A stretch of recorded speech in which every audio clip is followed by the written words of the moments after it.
മാവേലിക്കര ലോക്സഭാ മണ്ഡലത്തിലെ UDF സ്ഥാനാർത്ഥി കൊടിക്കുന്നിൽ സുരേഷിന്റെ തെരഞ്ഞെടുപ്പ് പര്യടനത്തിന് കുട്ടനാട്ടിൽ തുടക്കമായി. സ്വീകരണ പര്യടനം കോൺഗ്രസ് വർക്കിംഗ് കമ്മിറ്റി അംഗം രമേശ് ചെന്നിത്തല MLA ഉദ്ഘാടനം ചെയ്തു. കോൺഗ്രസ് നേതൃത്വം നൽകുന്ന ഇന്ത്യ മുന്നണി അധികാരത്തിൽ വന്നാൽ BJP കൊണ്ടുവന്ന പൗരത്വ നിയമ ഭേദഗതി റദ്ദാക്കുമെന്ന് രമേശ് ചെന്നിത്തല പറഞ്ഞു. മാവേലിക്കര ലോക്സഭാ മണ്ഡലത്തിലെ UDF സ്ഥാനാർത്ഥി കൊടിക്കുന്നിൽ സുരേഷിന്റെ തെരഞ്ഞെടുപ്പ് പര്യടനത്തിന് കുട്ടനാട്ടിൽ തുടക്കമായി. സ്വീകരണ പര്യടനം കോൺഗ്രസ് വർക്കിംഗ് കമ്മിറ്റി അംഗം രമേശ് ചെന്നിത്തല MLA ഉദ്ഘാടനം ചെയ്തു. പാർലമെന്റ് തെരഞ്ഞെടുപ്പ് അനൗൺസ് ചെയ്ത ശേഷം 2 മുഖ്യമന്ത്രിമാരെ ജയിലിലടച്ചു. ഇതെന്ത് ജനാധിപത്യമാണ്? ഇന്ന് റഷ്യയിൽ നടക്കുന്ന ജനാധിപത്യമാണ് ഇന്ത്യയിൽ ആവർത്തിക്കാൻ ശ്രമിക്കുന്നത്. വ്ളാഡിമിർ പുടിൻ അതേ രൂപമായി മോഡി മാറുന്നത്. അവിടെ ജനാധിപത്യമില്ല.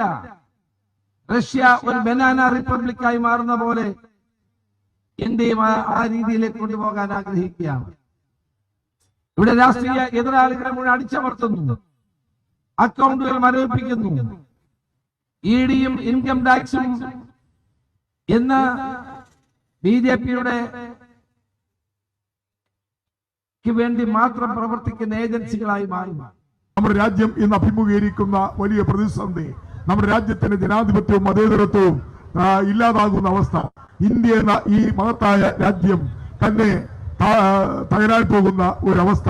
ഈ അവസ്ഥയിൽ നിന്ന് നമ്മുടെ രാജ്യത്തെ രക്ഷിക്കുവാൻ, നമ്മുടെ രാജ്യത്തിന്റെ ജനാധിപത്യവും മതേതരത്വവും നിലനിർത്താൻ, നമ്മുടെ രാജ്യത്തെ എല്ലാ വിഭാഗം ജനങ്ങളെയും ഒരുപോലെ കാണുന്ന ഒരു ഭരണകൂടം ഈ രാജ്യത്ത് അധികാരത്തിൽ വരാൻ കോൺഗ്രസ് നേതൃത്വം നൽകുന്ന ഇന്ത്യ മുന്നണി അധികാരത്തിൽ വന്നാൽ BJP കൊണ്ടുവന്ന പൗരത്വ ഭേദഗതി നിയമം പിൻവലിക്കുമെന്ന് രമേശ് ചെന്നിത്തല പറഞ്ഞു. രാജ്യത്തിന്റെ ഭരണഘടനയെയും ജനാധിപത്യ മൂല്യങ്ങളെയും തകർക്കുന്ന നിലപാടാണ് BJP സ്വീകരിച്ചു വരുന്നത്. പ്രതിപക്ഷമാണ് ജനാധിപത്യത്തിന്റെ കരുത്ത്. പ്രതിപക്ഷത്തെ അടിച്ചമർത്തുന്ന നിലപാടാണ് മോദി സർക്കാർ സ്വീകരിക്കുന്നത്. EDയും CBIയും ഇൻകം ടാക്സും എല്ലാം BJPയുടെ പോഷക സംഘടന പോലെയാണ് പ്രവർത്തിക്കുന്നത്. വീണ്ടും BJP അധികാരത്തിൽ വരുന്ന സാഹചര്യമുണ്ടായാൽ ഒരു തെരഞ്ഞെടുപ്പ് ഇവിടെ നടക്കുമോ എന്ന കാര്യത്തിലും സംശയമുണ്ടെന്ന് രമേശ് ചെന്നിത്തല പറഞ്ഞു. വർഗീയത ആളിക്കത്തിച്ച് ഏകാധിപത്യ ഭരണമാണ് മോദി നടത്തുന്നത്. കേരളം കണ്ടതിൽ വെച്ച് ഏറ്റവും ജനവിരുദ്ധമായ സർക്കാരാണ് പിണറായി വിജയൻ്റേത്.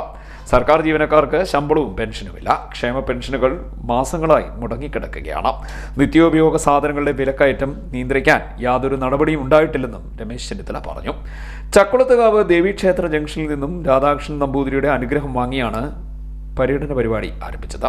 തെരഞ്ഞെടുപ്പ് കമ്മിറ്റി ചെയർമാനും മുൻ മന്ത്രിയുമായ KC ജോസഫ് ഉദ്ഘാടന ചടങ്ങിൽ അധ്യക്ഷനായി. M Murali, Tommy Kallani, advocate Koshy M Koshy, Jacob Abraham, Mannar Abdul Latheef, CK Shaji Mohan, VJ Lali, advocate K Sunnykutty, Babu Valiyaveedan, advocate Aby Kuriakose, PS Raghuram, Sunil P Oommen, advocate Anil Bose, Jose Koippally, Thankachan Vazhachira, MN Chandraprakash, Gopakumar, Joseph Chekkodan, advocate KR Muraleedharan, Saji Joseph, Tijin Joseph, George Mathew Panjimaram, BK Xavier, Alex Mathew എന്നിവർ സംസാരിച്ചു.